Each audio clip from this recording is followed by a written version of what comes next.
ఈ ఎన్నికల్లో తాము గెలిచిన ఒక్క మున్సిపాలిటీని కూడా ముఖ్యమంత్రి లాక్కునే ప్రయత్నం చేస్తున్నారని తెలంగాణ జాగృతి అధ్యక్షురాలు కవిత మండిపడ్డారు. గతంలో ఏ పార్టీ అభ్యర్థి గెలిచినా బీఆర్ఎస్ లో చేర్చుకుని వెగటు రాజకీయాలు చేశారని, ఇలా ప్రతిపక్షాలు ఉండగానే చేసి ఆ పార్టీ అధికారం కోల్పోయిందని పేర్కొన్నారు. ఇప్పుడు అదే విధానాలను అవలంబిస్తున్న కాంగ్రెస్ కు కూడా ప్రజలు గుణపాఠం చెబుతారని హెచ్చరించారు.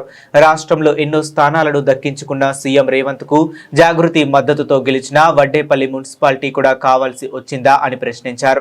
ప్రభుత్వాన్ని ప్రశ్నించే వాళ్ళు ప్రతిపక్షాలు స్థానిక సంస్థల్లో కూడా ఉండకూడదా అని నిలదీశారు. కాంగ్రెస్ పార్టీ చాలా సీట్లు గెలుచుకున్నామని వాళ్ళు గొప్పలు చెప్తున్నారు. బీఆర్ఎస్ పార్టీ కొన్ని సీట్లు గెలిచింది. మేము జాగృతి వాళ్ళం ఒక సీటు గెలిచినాం, ఒక చైర్మన్. రాత్రికి రాత్రే ఆ చైర్మన్ను సీఎం గారు పిలిపించుకొని కలిసారు. అంటే నేను ఏం అడుగుతా ఉన్నా అంటే, కనీసం ఈ రాష్ట్రంలో ప్రతిపక్షం ఉండద్దా? అసలు ఒక సీటు 2 సీట్లు వస్తే కూడా మీకు బోల్డెన్ సీట్లు వచ్చినాయి, 70-80 వచ్చినాయి. ఇంకా ఆగడెందుకు ముఖ్యమంత్రి గారు మీకు? అంటే ఇదేం ప్రజాస్వామ్యం నాకు అర్థమవుతలేదు. పిలిపించుకొని వాళ్ళని కలుసుడు. ఇక్కడ కాంగ్రెస్కు ఎన్నికైనటువంటి అభ్యర్థులు ఆలోచన చేసుకోవాలి. మిమ్మల్ని కలిసిందా మీ ముఖ్యమంత్రి గారు? మిమ్మల్ని కలుస్తలేడు, మొదలు పక్క పార్టీ వాళ్ళని కలుస్తున్నాడు. ఆ విషయం ఆలోచన చేసుకోండి. కాంగ్రెస్ కార్యకర్తలారా, మీరు ఆలోచన చేయండి. మీ పార్టీ సీఎం మిమ్మల్ని కలవకుండా పక్క పార్టీ వాళ్ళకి మాత్రం మర్యాద ఇచ్చి మొదటి రోజే కలిసి దండలేసి మీ అభివృద్ధికి నిధులు ఇస్తున్నామని చెప్తున్నారు. మరి మీ సంగతి ఏంది? మీరు ఓటర్లకు చెప్పిన మాటల సంగతి ఏంది? ఇట్లా చేసే బీఆర్ఎస్ వాళ్ళు అధికారం కోల్పోయారు. ఇట్లా చేసే ప్రతిపక్షాలు ఉండొద్దు, వేరే వాయిస్ ఉండొద్దు అని చెప్పి ఎక్కడ ఎవరున్నా బీఆర్ఎస్లో చేర్చుకొని ఆనాడు ప్రజలకు వెగటు పుట్టించారు. కాంగ్రెస్ కూడా అదే పనిలో పోతున్నది.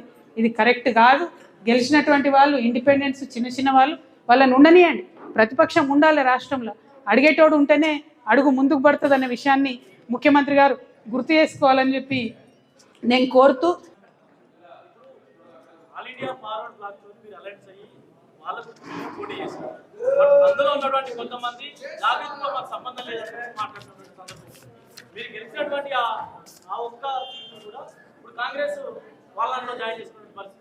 నేనేమంటున్నా బ్రదర్, చిన్న చిన్న వాళ్ళను ప్రభుత్వ పెద్దలు బెదిరిస్తే ఏం చెప్తారు? వాళ్ళు ఏది పడితే అదే చెప్తారు.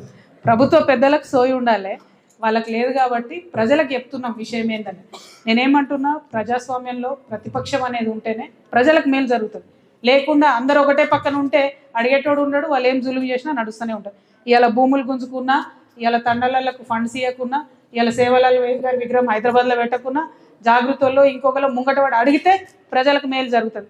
అడగకుండా అందరిని ఒకటే పార్టీలో ఏర్చుకుంటామంటే ఎవరికి కూడా ఉపయోగం ఉండదు. కాబట్టి ఇది ప్రజాస్వామికంగా విలువల్ని కాలరాయడమే. అటువంటి అంశాలకు ముఖ్యమంత్రి గారు తెరదీసినారు. ఇది కరెక్ట్ కాదు అని నా భావన.